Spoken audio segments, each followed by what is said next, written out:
All right, first topic says when to challenge packing and weight.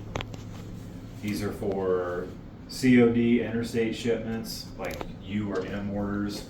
Yeah, you all need to know this. You know, the order numbers are on the top of the work tickets, so U is United, M is Mayflower, any of those orders. Can't challenge military or national account orders. The U and M orders, the rest of them you can, so. Weight challenge says must be done after the walkthrough and before you load. Up to 1 hour wait once challenged. You can still inventory and wrap items, you just can't load anything. So I think that gives the sales rep an hour to try to fix whatever's wrong with the estimate. So I guess you guys understand the premise of challenging weights and okay. So when you get to a job and it says it's supposed to be $4,000 and you do the walkthrough and you're like, there is no way this is only $4,000. Challenge it because you're gonna get paid more if you win the challenge. That's why you challenge it, to make sure you're getting paid for the work you're actually doing, not just what's on the paper, so. Is that the same, sorry to interrupt, is that same thing for pack as well, or is that just like loading? It's because I wouldn't imagine. a little different, that's the next Okay, gotcha. topic is the packing challenge. So for loading, like I said, you got to do it. You can still continue to pack and pad wrap things and get it ready. You just can't put anything on the truck until that hour that you give the sales rep to update paperwork, talk to the customer, like whatever they got to do on their end. The packing challenge, as soon as you know what's going over, so you could be halfway through the pack and you see what's left and you see what you're supposed to have left versus what's actually there, and you know it's more packing than what they said it's going to be. You have to call right away, because on those same moves, the customer has to pay for the additional packing. And we can't just wait till the bill comes out and be like, surprise. So you have to let somebody know right away so the sales rep can make that call, start talking to the customer. Hey, it looks like the packing's gonna go over, and they can update whatever information they need to, but you need that one. As soon as you think it's gonna go over, you gotta start letting people know, because there's a whole process that we have to go through on our end when the packing goes over on those jobs. Do you just call your sales rep, or do we call like one of you guys, like wherever we're at? Either or both. Okay. So the more people you let know, The get the better. ball rolling for everybody, because you know we're gonna have to be involved, the sales rep's gonna have to be involved. So the Best to sooner you just can get the let ball all of rolling them. on those. So this is not for local orders. So those are always based on actuals anyway. And I think it's less of a non-binding estimate like interstate moves are. So that's why locals, you just pack what's there. You know you're getting paid for everything you pack though.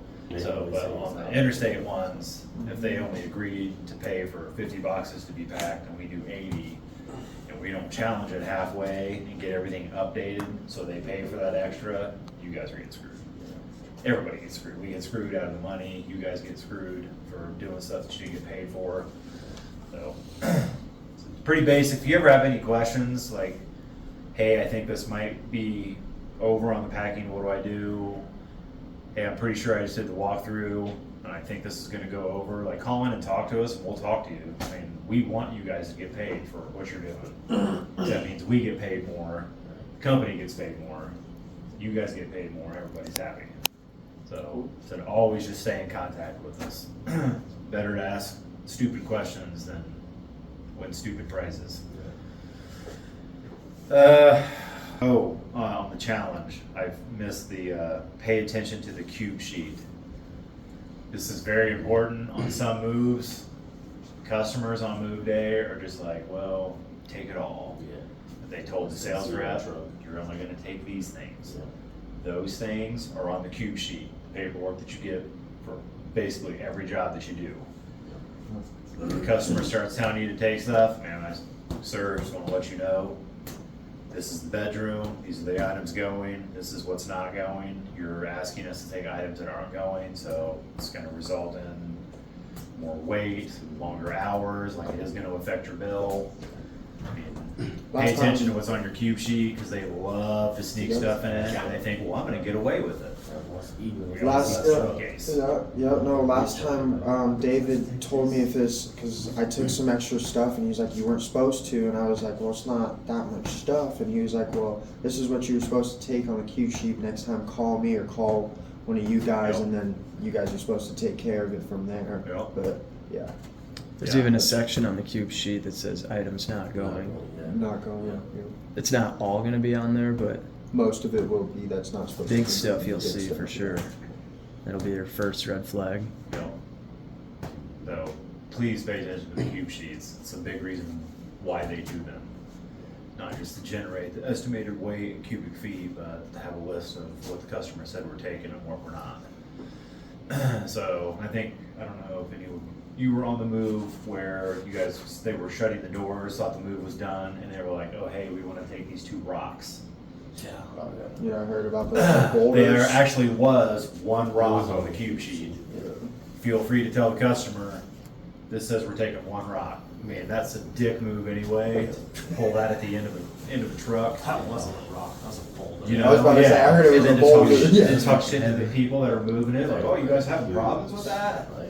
So, yeah,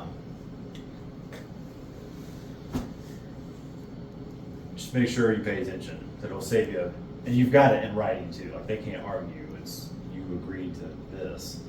I didn't make this up. You did, actually. So, you know, like, this is what's in black and white. So, again, if you ever have problems, call us. Somebody needs to be the bad guy. We'll always be the bad guy because you're the one standing in front of the customer. We're just a voice on the phone. So we'll be the bad guy for you. Just get us involved so we can help resolve this so that way it doesn't reflect negatively on you guys out there doing the job. Or on Johnson's in general. Yep. So, did we not have a third? Nope, just 2. And our safety topic is going to be making sure walkboards are secured on your truck. They slide, they move throughout the day. Pay attention to your boards. So make sure if they don't have a lock on it, get with us. You know what I mean? We'll have Michael weld a lock to the chain. So I know some of them we just need to make sure that the walkboards are secure. 2-man heavy items up and down the walkboards. I know some of you guys like to use dollies and try to be all rough tough and bring down heavy items down the ramp yourself. We just need to make sure that we're too many items that need to be 2-man. And always, like when you have refrigerators and stuff like that, we need to make sure you guys are walking with the item in front of you and not behind you. So when you have a heavier item, you want it in front of you instead of behind you because you don't want it to crush you on the way down the ramp. So if you have refrigerators, anything like that, pianos, make sure that you guys are always going down with it in front of you. Any questions, any inputs? Making sure the walkboard is secure on the truck. They slide and move throughout the day. Pay attention to the boards. 2-man, heavy items up or down the boards, backwards versus forward on certain pieces. I wonder if that's because of the video. You can see in one of these videos they're rolling a They sofa. call it Mayflowering. We used to call it suicide. Oh, when you roll it pull, straight up? You want to pull things up. You don't And want to. Yeah. there was a guy with the couch above his head running. The guy with the dolly. Oh, yeah. It just looks so like you can tell whoever made the video has never worked on a truck. Nobody would ever I remember advertise that that's the way we move furniture. It First just day working, looks they said, awkward on "Kyle, video. go up straight forward at it. But the walkboards, first of all, some of these trucks they're good. Some of the trucks not so good. You got to know the truck you're driving. I mean, you guys are all aware what's wrong with each truck. So you got to know what truck you're in, and if it's one where the walkboard moves around, check it before drivers. Check it before you leave. Check it before you leave origin. Check it before you leave destination. Always make sure. I mean, can you imagine what would happen if your walkboard fell out on 25? Nothing good. Nothing good. At all. So Especially- always make sure to keep up on your walkboard. You guys remember the strap trick too? Just keep it on the back of the truck. Cool. Tucking it.